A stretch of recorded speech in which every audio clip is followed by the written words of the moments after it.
बिस्मिल्लाहिर्रहमानिर्रहीम। अस्सलाम वालेकुम students, I am your teacher Saima और आज आप लोग मेरे साथ प्रेसी राइटिंग की टेक्निक्स सीखने जा रहे हैं। ठीक है, so let's start our lecture. Precis writing की प्रेसी राइटिंग की डेफिनेशन देख लेते हैं। Definition: a précis is clear and compact as well as a logical summary of the passage। अब इसमें क्या है, एक तो इसको क्लियर होना चाहिए, कॉम्पैक्ट होना चाहिए, ठीक है, बाउंड होना, एक दूसरे से बहुत अच्छे तरीके से कॉम्पैक्ट होना चाहिए, कनेक्टेड होना चाहिए और लॉजिकल, उसमें लॉजिक हो, समरी है ये।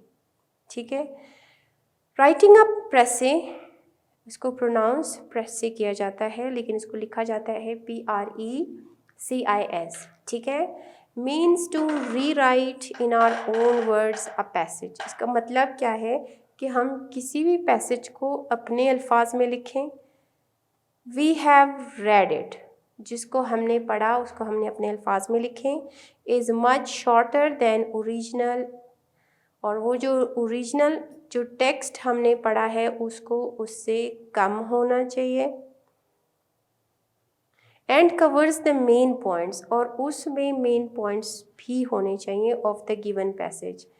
उस गिवन पैसेज या आर्टिकल या ऐसे के मेन पॉइंट्स को स्किप नहीं होना चाहिए, लेकिन उस जो आपके पास जो ऐसे है या जो आर्टिकल है उसका 1/3 इसको होना चाहिए। A précis should not be longer than 1/3 of the original passage. तो उसको आप 3 हिस्सों में तकसीम करें। सिंपली मैं आपको बताऊं, आपके पास आपका ऐसे है, ठीक है, आपने उसको 3 हिस्सों में डिवाइड किया तो वो आपको पता चला कि इसका थर्ड कितना है, इतना आ रहा है, तो वो फिर आपने तकरीबन उसके करीब करीब बनाना है, लेकिन प्रेसी में वर्ड काउंट होता है। तो वो जो ओरिजिनल पैसेज है उसका भी वर्ड काउंट आपके पास होना चाहिए। जो आपके पास ऐसे बन रही है प्रेसी जो आप बना रहे हैं उसका वर्ड काउंट भी अपने पास रखें। अब essential for a good précis के लिए चाहिए क्या? To write a good précis one should have a clear understanding of the passage. जब आप एक अच्छी प्रेसी लिखना चाहते हैं तो उसके लिए आपको उस पैसेज को बहुत अच्छे तरीके से अंडरस्टैंड होना चाहिए, आपको करना चाहिए, आप उसको बहुत अच्छे तरीके से समझ लें। It should be complete in the sense that it should contain all essential thoughts, और उसको जो प्रेसी आप लिख रहे हैं उसको कंप्लीट होना चाहिए, उसमें तमाम एसेंशियल थाट्स जो है वो मौजूद होने चाहिए उस ओरिजिनल टेक्स्ट के, उस ऐसे के। एसेंशियल थॉट्स, आइडियाज़ और फैक्ट्स दो इन अ कंडेंस्ड फॉर्म, उसको कंडेंस किया जाता है, कंडेंस फॉर्म में आपके पास होना चाहिए। It should not contain opinions और observations that have not been expressed by the writer in the original passage। लेकिन हम अपने जो है वो ख़यालात या एग्ज़ाम्पल्स जो उस टेक्स्ट में नहीं है वो आप प्रेसी में बयान करें। प्रेसी ऐसा नहीं होता, वो उसमें आप कोई और फैक्ट्स या ऑब्जर्वेशंस कुछ ऐड नहीं कर सकते। Precis writing examples with solution.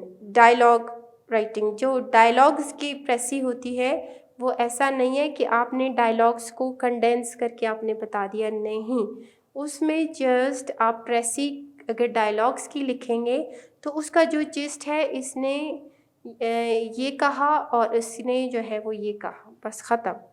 A précis is always written in indirect speech, लेकिन याद रखना है प्रेसी डायरेक्ट जो डायलॉग्स की फॉर्म होती है उसमें नहीं होता, इनडायरेक्ट स्पीच में होता है। दो द ओरिजिनल पैसेज में बी इनडायरेक्ट स्पीच, अगर वो डायरेक्ट स्पीच में होता है जैसे कि मैंने आपको डायलॉग्स का बताया, लेकिन उसकी प्रेसी इनडायरेक्ट होगी। A précis is always written in the third person and the past tense, तो हमेशा उसको थर्ड पर्सन में लिखेंगे। जैसे दो लोगों की कन्वर्सेशन है, आप थर्ड पर्सन है, आप उनको जो है वो थर्ड पर्सन में बयान करेंगे और पास्ट टेंस यूज़ करेंगे। ठीक है।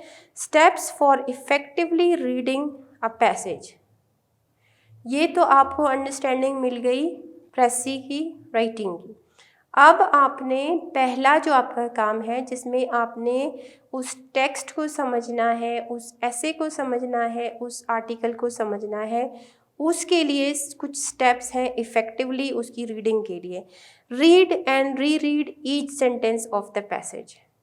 एक दफ़ा पढ़ लिया, दो दफ़ा पढ़ लिया, तीन दफ़ा, जब तक आपको अच्छे तरीके से समझ में नहीं आए।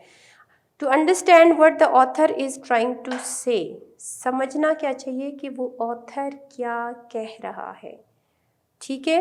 अंडरलाइन द मोस्ट आइडिया और the purpose of the passage, और वो जो मोस्ट आइडिया है उसको आपने अंडरलाइन किया कि भाई इसका जो है वो मेन आइडिया ये आ रहा है या इस पैसेज का पर्पस ये है।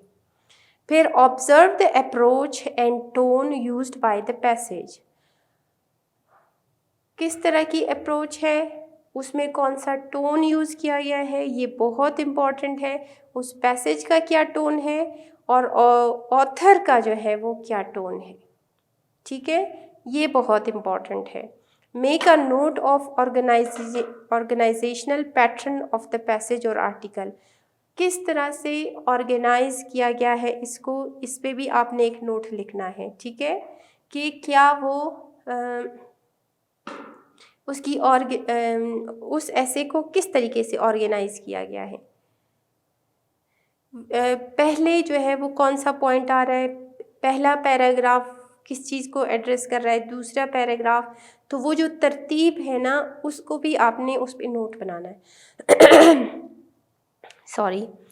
Now go over the main points, फिर जो आपने मेन पॉइंट्स बना लिए हैं दोबारा से उनको पढ़ें। और फिर before you start writing your pressing, वो जो आपने अंडरलाइन किए थे मेन पॉइंट्स उनको दोबारा से पढ़ना है और उसके बाद फिर आपने लिखना स्टार्ट करना है। ठीक है। Read the following example. Each and every person is required to give a full and complete account of his income from all sources, including salary, wages, rent, properties, interest, or any other earning whatsoever. Now take note of the condensed form. अब इसके जो है वो condense करने के लिए आपने notes लिए और फिर जो आपने लिखा, every person must account for his income from all sources. अब ईच एंड एवरी के बजाय आपने क्या लिखा, every person. Is required to give आपने लिखा must account for. full and complete account of his income from all sources including salary, wages, rent, properties, interest or any other earning whatsoever। इसमें आपने क्या लिखा कि must account for his income from all sources। अब इसमें पूरा sense convey हो रहा है इन 30 वर्ड्स का, और ये वर्ड्स कितने बन रहे हैं, 1 2 3 4 5 6 7 8 9 10। अब ये 30 का तीसरा हिस्सा पूरा 10 वर्ड्स और ये एक लाइन 10 वर्ड्स की, इसका जो है वो ये प्रेसी है। The above example show how you can omit unnecessary details and express the main idea only of a given passage in its précis। अब पॉइंट्स टू रिमेंबर देखें। While writing a précis keep the following points in mind. A précis should not be longer than 1/3 of the original passage, ये आपको पता है। A few words less और more than 1/3 of the original passage are acceptable, थोड़ा सा कम है थोड़ा सा ज़्यादा है लेकिन मार्जिन आपने 1/3 का रखना है। ठीक है। Follow the same organizational pattern as that of the original article। Original article में पहले कौन सी डिटेल आ रही है, फिर कौन सी डिटेल आ रही है, फिर कौन सी डिटेल आ रही है, ये पैटर्न आपने जो है वो उसी तरह से ही रखना है, उसी तरह से ही ऑर्गेनाइज करना है। Do not question the author's argument. आपने ऑथर ने जो आर्ग्यूमेंट लिखा है उसमें आपने उसको क्वेश्चन बिल्कुल भी नहीं करना। सॉरी, ये पढ़ना था। Use the author's voice. आपने ऑथर ने जो कुछ लिखा है आपने बिल्कुल उसी तरीके से उस बात को बयान करना है, as if you were telling the story. जैसे कि आप किसी की स्टोरी जब आप बयान करते हैं तो जिसने जो स्टोरी सुनाई होती है आप बिल्कुल उसी तरह ही इसको बयान करते हैं, ठीक है। Do not right the author says और दिस पैराग्राफ मीन्स, ये इस तरह के आपने अवॉइड करने हैं, ठीक है। फ्रेजेस, क्लॉज, ये इस तरह के वर्ड्स आपने नहीं लिखने हैं। दिस ऑथर सेज और this paragraph means. Your précis should not include anything which the author has not mentioned in the original piece। और वो जो ओरिजिनल पीस में ऑथर ने जो लिखा है आपने उससे बिल्कुल इधर उधर नहीं जाना है। Do not make your own conclusion nor express your opinion. ना ही अपनी ओपिनियन देनी है, ना ही आपने कंक्लूजन में अपने रिमार्क्स डालने हैं, ठीक है। Do not question the author's argument. अब ऑथर ने जो कहा है वो ठीक है, आपने ये नहीं कहना कि ये गलत कह रहा है। Remember you are only required to present the original passage in a short and concise manner. आपने नहीं कहना कि मैं ऑथर से डिसएग्री करती हूँ क्योंकि ये जो बात ये कही है मैं इससे डिसएग्री करती हूँ। नहीं, आपने ये कहना है कि ऑथर ने जो कुछ कहा है आपने भी वही बात बयान करनी है, आपने बिल्कुल उसमें कुछ भी एडिशन नहीं करनी। प्रेसी का मतलब है बिल्कुल वही फैक्ट्स आपने कंडेंस फॉर्म में पेश करने हैं, कोई एडिशन नहीं करनी। Try to avoid using same words as used in the original piece. और दूसरी बात आपने हमेशा याद रखना है कि ओरिजिनल पीस में जो अल्फाज, जो वोकेबलरी यूज़ हुई है आपने अपनी वोकेबलरी यूज़ करनी है, वही वाली वोकेबलरी यूज़ नहीं करनी। Keep aside the original piece of writing. Original piece of writing को आपने एक तरफ रखना है। ओनली देन बिगिन राइटिंग, फिर आप लिखना शुरू करें। ये ना हो आप बार बार वही देख रहे हैं और वही अल्फाज लिख रहे हैं, नहीं। क्या आपको समझ में आ रहा है और आप क्या लिख रहे हैं, आपके ख्याल में ऑथर ने क्या लिखा है, बस वही चीज़ आपने अपने अल्फाज में कंडेंस करके पेश करनी है। This will enable you to write in your own words. अब ऑथर कह रहा है कि एक टिप है कि वो जो ओरिजिनल आपके पास है उसको आपने साइड पे रखना है और फिर प्रेसी लिखनी है, ताकि ऐसा ना हो कि आप वही अल्फाज का चुनाव करें। तो a précis is an abstract or abridgment of a given passage. While making a précis, the following points should be borne in mind. अब इनको once again रिवाइज करते हैं क्योंकि ये कंडेंस है, क्योंकि ये abridged है, क्योंकि ये abstract है, तो इसके लिए जो है वो ये तमाम पॉइंट्स आपके जहन में होने चाहिए। Let's revise them. The student should read the given passage a number of times to understand its meaning thoroughly. Then वो कहता है then the main points in the proper sequence should be jotted down. उसी sequence में आपने main points को लिखना है. A rough précis comprising about 1/3 the number of the words in the given passage should be written down with the help of points jotted down. तो वो जो points आपने नोट किए थे उन्हीं को लेके आपने ओरिजिनल पैसेज का 1/3 लिख लेना है, ठीक है।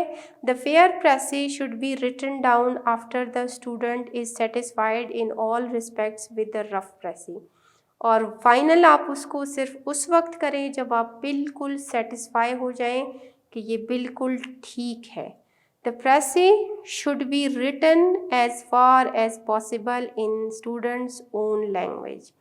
अपनी ही लैंग्वेज का इस्तेमाल करना है, अपने अल्फाज का इस्तेमाल करना है अपने फ्रेजेस का इस्तेमाल करना है लेकिन अपना ओपिनियन नहीं देना।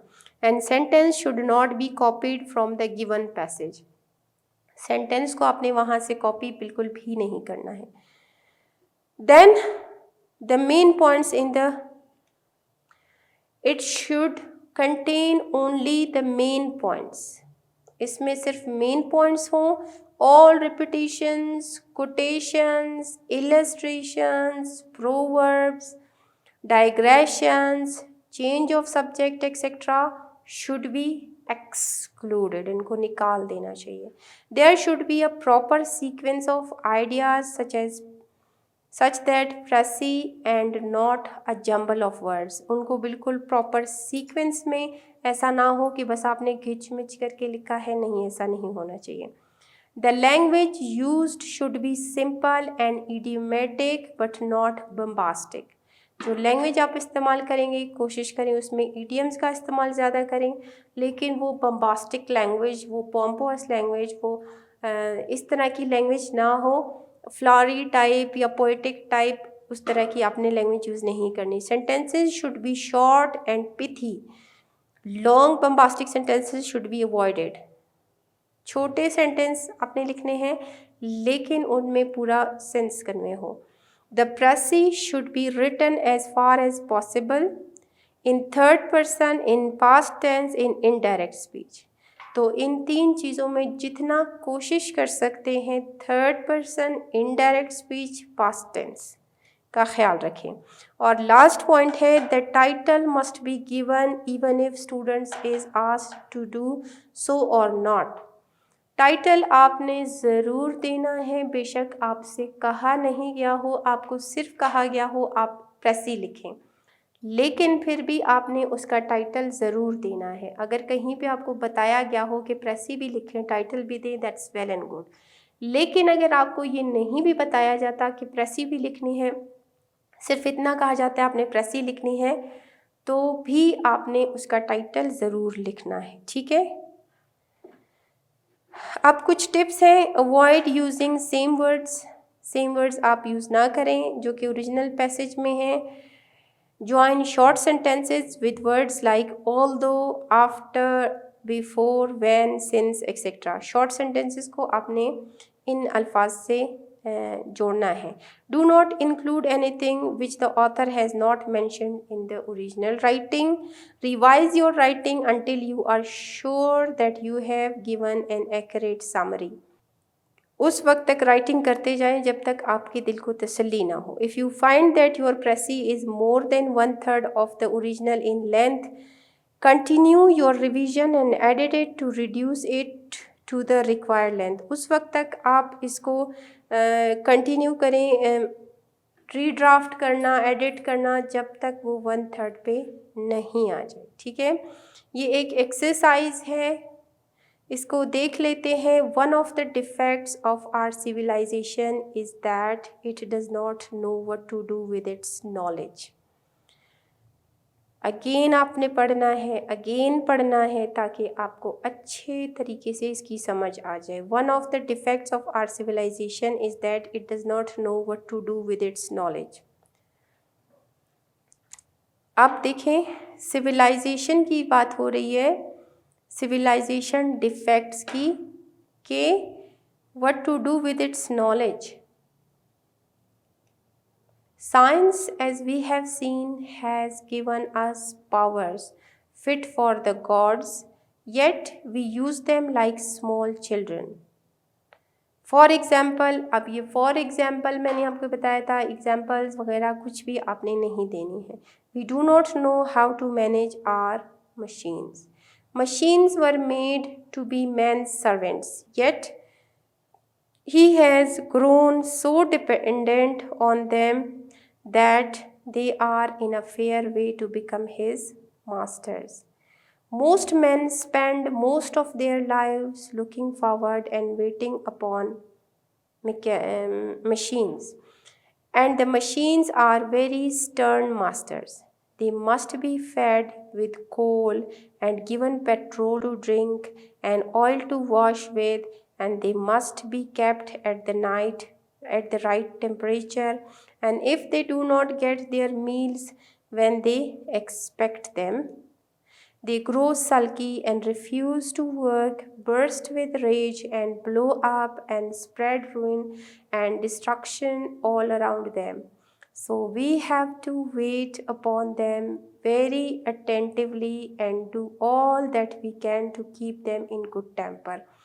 Already we find it difficult either to work or play without machines, and a time may come when they will rule us all together, just as we rule the animals.